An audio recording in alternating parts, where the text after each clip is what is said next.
YouTube channel Khimji કાચરિયાના માધ્યમ દ્વારા સત્સંગ સાંભળનારા સર્વ ભાવિક ભક્તજનોના હૃદયમાં બિરાજમાન પરમાત્માને મારા પ્રણામ। આજે આપણે નારદ પુરાણ સાંભળીશું। નારદ પુરાણના અત્યાર સુધીમાં આપણે 108 ભાગ સાંભળ્યા। આજે આપણે 109મો ભાગ સાંભળીશું। હરિ ઓમ।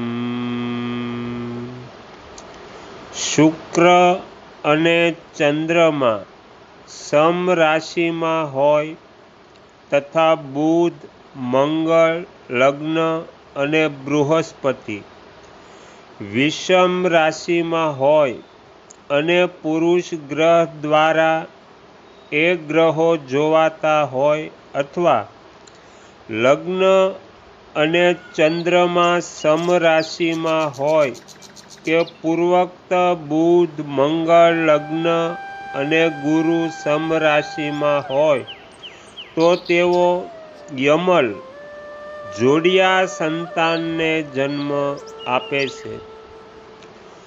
જો બુધ પોતાના મિથુન કે કન્યાના 9 માસમાં રહીને દ્વિસ્વભાવ રાશિસ્થ ગ્રહ અને લગ્નને જોતો હોય તો ગર્ભમાં 3 સંતાનો રહેલા છે એમ સમજવું જોઈએ। એમાં 2 તો બુધ 9 માસના સમાન થશે અને 1 લગ્નશના સમાન। જો બુધ અને લગ્ન બંને તુલ્ય 9 માસમાં હોય તો 3 સંતાનોને એક જેવા સમજવા જોઈએ।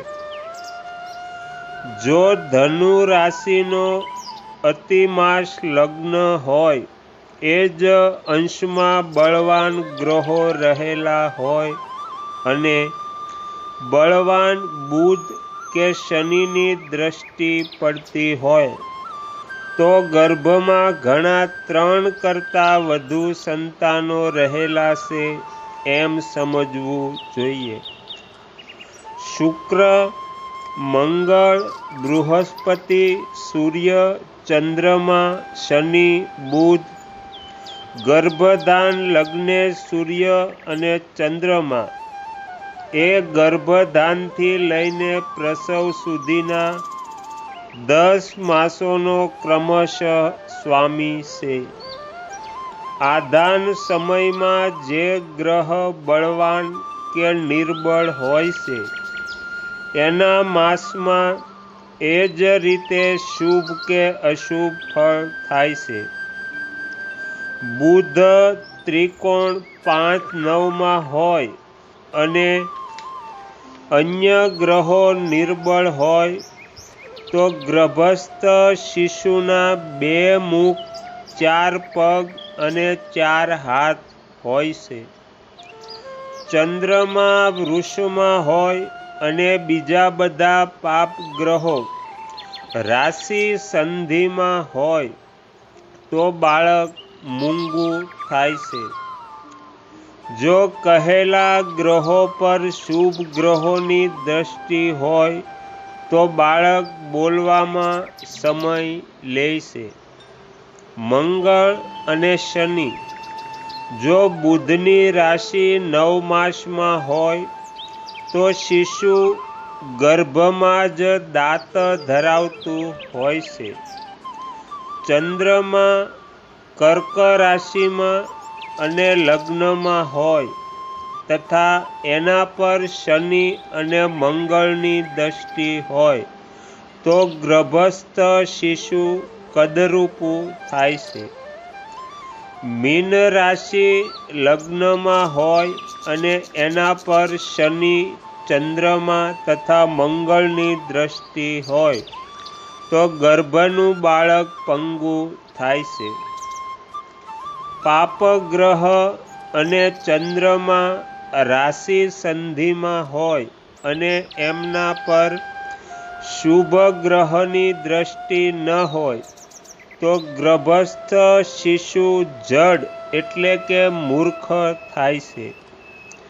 મકરનો અંતિમ અંશ લગ્નમાં હોય અને એના પર શનિ, ચંદ્રમા તથા સૂર્યની દ્રષ્ટિ હોય તો ગર્ભનું બાળક વામન એટલે કે ઠીંગણું થાય છે. પંચમ તથા નવમ લગ્નના દ્રેષ્ટ કાળમાં પાપ ગ્રહ હોય તો જાતક ક્રમ અનુસાર પગ, મસ્તક અને હાથ વિનાનું થાય છે. ગર્ભધાનના સમયે જો સિંહ લગ્નમાં સૂર્ય અને ચંદ્રમા હોય તથા એમના પર શનિ અને મંગળની દ્રષ્ટિ હોય તો શિશુ નેત્રહીન આંધળું થાય છે. જો શુભ અને પાપ ગ્રહ બંનેની દ્રષ્ટિ હોય તો આંખમાં ફૂલું પડે છે. જો લગ્નની 12મા ભાવમાં ચંદ્રમા હોય તો બાળકની ડાબી આંખ અને સૂર્ય હોય તો જમણી આંખ નષ્ટ થાય છે.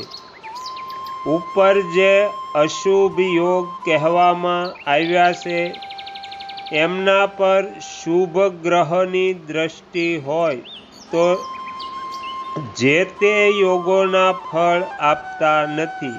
એવી પરિસ્થિતિમાં દેવનું આરાધન તથા ચિકિત્સા વગેરે પ્રયત્નોથી અશુભ ફળનું નિવારણ થઈ જાય છે. જો આધાન લગ્નમાં શનિનો 9 માસ હોય અને શનિ સપ્તમ ભાવમાં હોય તો 3 વર્ષ પ્રસવ થાય છે.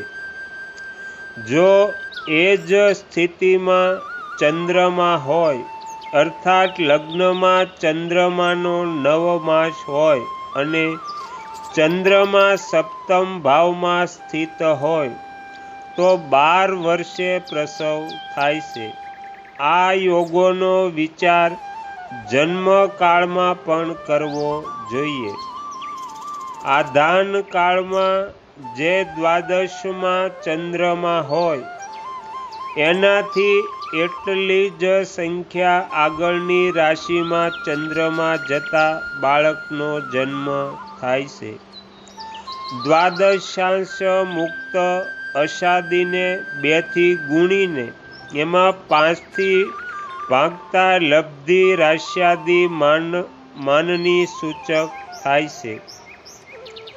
શિશુની જન્મ કુંડળીમાં જો ચંદ્રમા જ જન્મ લગ્નને ન જોતો હોય તો પિતાના પરોક્ષમાં બાળકનો જન્મ સમજવો જોઈએ.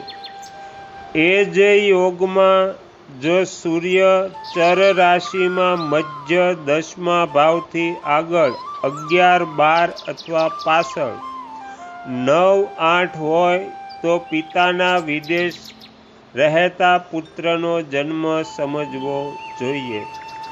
આથી એ સિદ્ધ થાય છે કે જો સૂર્ય સ્થિર રાશિમાં હોય તો સ્વદેશ રહેતા પિતાના પરોક્ષમાં અને દ્વિસ્વભાવ રાશિમાં હોય તો સ્વદેશ અને પરદેશના મધ્યસ્થાનમાં પિતાના રહેતા બાળકનો જન્મ થાય છે. લગ્નમાં શનિ અને સપ્તમ ભાવમાં મંગળ હોય અથવા બુધ અને શુક્રની વચ્ચે ચંદ્રમા હોય તો પણ પિતાના પરોક્ષમાં શિશુનો જન્મ સમજવો જોઈએ. પાપ ગ્રહની રાશિવાળા લગ્નમાં ચંદ્રમા હોય અથવા એ વૃશ્ચિકના દેષ્ટ કાળમાં હોય તથા શુભ ગ્રહો 2, 11 ભાવમાં સ્થિત હોય તો સર્પનો કે સર્પથી વીંટળાયેલ મનુષ્યનો જન્મ સમજવો જોઈએ. તો અહીંયા નારદ પુરાણમાં 109મો ભાગ સમાપ્ત થાય છે. હવે પછીના વિડીયોમાં આપણે 110મો ભાગ સાંભળીશું. તમે તમારો કિંમતી સમય આપી એકાગ્ર ચિત્તે પ્રસન્નતાપૂર્વક આ નારદ પુરાણ સાંભળ્યું એ બદલ હું આપ સૌનો ખૂબ ખૂબ આભાર વ્યક્ત કરું છું અને આશા પણ રાખું છું કે તમને સાંભળવું ગમ્યું હશે. જો ગમ્યું હોય તો બીજા 5 લોકોને પણ સંભળાવજો. શ્રી સદગુરુ દેવની જય. આગળના વિડીયો જોવા માટે આ ચેનલને સબસ્ક્રાઈબ કરો અને જો આ વિડીયો પસંદ આવ્યો હોય તો લાઈક કરો.